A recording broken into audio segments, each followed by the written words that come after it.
Hey guys, it's Volka. I have a new build for you guys. It's a very fast one-button build, really easy to play. Basically like playing PoE 1 pretty much. So we're only using one single skill on this build, so explosive shot. You don't need to do anything else really. Then we have emergency reload for just more damage and insta reloading. It's really simple. Can't get any easier than this. Yeah, really good DPS, single target mapping. This is just like the T1 map. I just got the maps in like 14 hours or something. So leveled in one day, and yeah, really easy stuff. And yeah, this is just the boss from the Cruel campaign. So just Doriani. So showing some single target. And yeah, you really just press one button, and then I emergency reload when I run out of ammo pretty much. So that's your only cooldown. The DPS is nice, nothing to complain.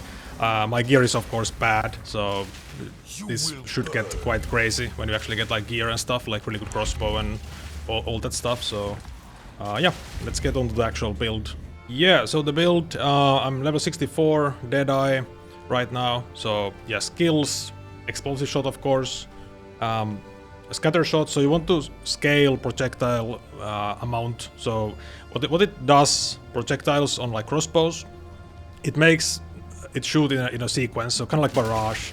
So instead of getting like you basically just gain DPS from projectiles. So you don't shotgun, you know, in theory, but you basically shotgun because it's, you know, a lot of damage. So projectile good basically, and that's like the main interaction that makes it like actually deal good damage is the projectile thing, and then just getting some like damage multipliers on it, damages fire, and then chance to not consume a bolt, basically a multiplier, because you can spam like way more than you actually have in the clip.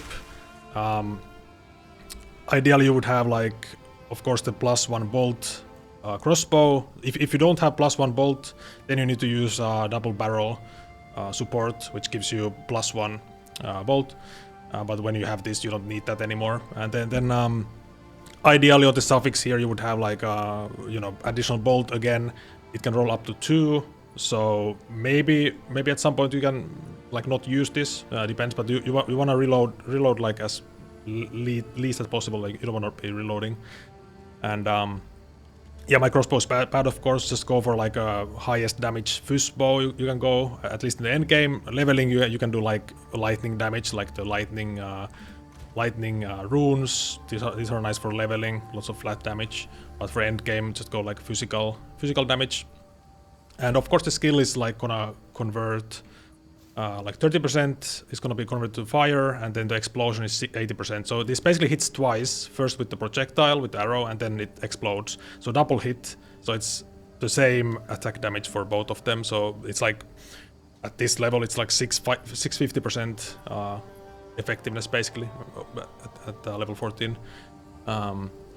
So my idea here is to go Avatar of Fire soon when I get the levels, so go Avatar of Fire, most likely, and then you're full fire and you scale like, you know, fire pen and stuff like that. So I think it makes a lot of sense. Then you can just go for like, you know, for the last sockets here, you can go for just nice damage multipliers for Ellie, like the more weapon elemental damage and stuff.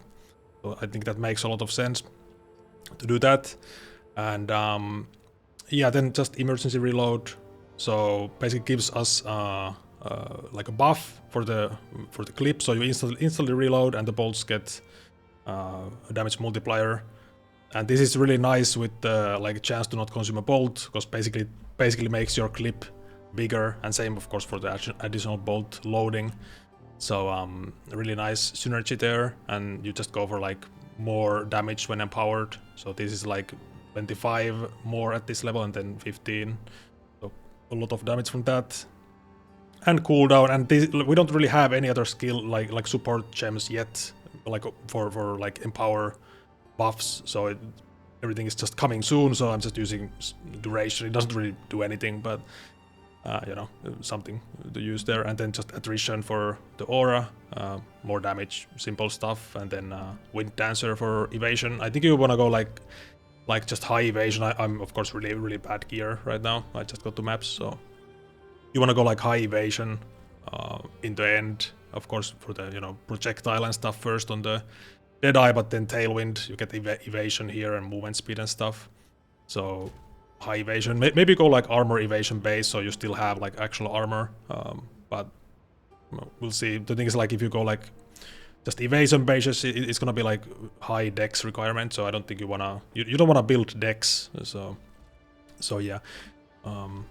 That's pretty much the build. So let's go over the passive tree, like the ideal passive tree next. Alright, and this would be like a end game passive tree. So of course you wanna start here on the projectile damage, and then get the movement speed nodes, so even the small nodes. Movement speed, nice. Damage, nice. Pretty simple stuff there. I think you do want to go this way in the end game, just like to get some tankiness, you know, evasion, crit reduction and stuff, regen. So I think this makes sense. We probably don't need this ever. I don't think you need accuracy. So, but if you do need it, just, you know, take it for 1 point. This damage is very nice, 200 weapons damage. I think you wanna, at the end game, you wanna get some like, you know, defense. So this quite high value on the evasion here, 15%, and then some more chance to evade melee attacks. So maybe this is maybe nice to take. Same for this also, just like evasion armor on these nodes. Here the same thing, and then some like max res here.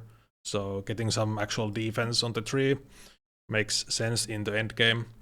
Of course, you want to always get the movement speed here. I always take this. Yeah, reload speed. Maybe you can drop this at some point. I don't know if you have like a really good crossbow, but it's only 3 points, so why not? And yeah, crossbow nodes, of course. I think these attack speed nodes are quite nice. You get blind also, so you blind everything always. Basically, it's pretty high chance to blind, so some extra evasion basically. AOE cooldown, so cooldown nice for the emergency reload.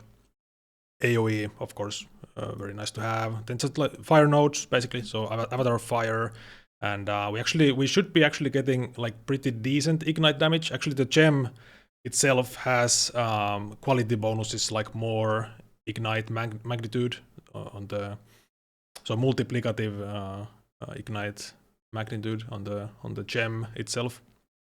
So we should be doing some decent ignites also.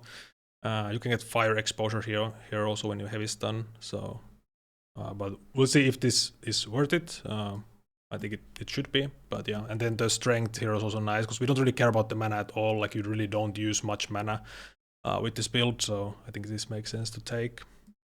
And yeah, here in the beginning of the tree, you could maybe save points. So if you want to go like this way instead, you could drop all of this stuff. But I kind of like the damage. You even get attack speed, which is a rare stat. So I think the accuracy might be useful. Maybe, I mean, it's kind of like whatever, but maybe it matters in like when you like, you know, shoot far away or something. Of course, we are point blank, but yeah. And I guess if you want to try like grenade stuff, you could weapon swap. You know, have a weapon swap, like a grenade crossbow, and then get the grenade nodes.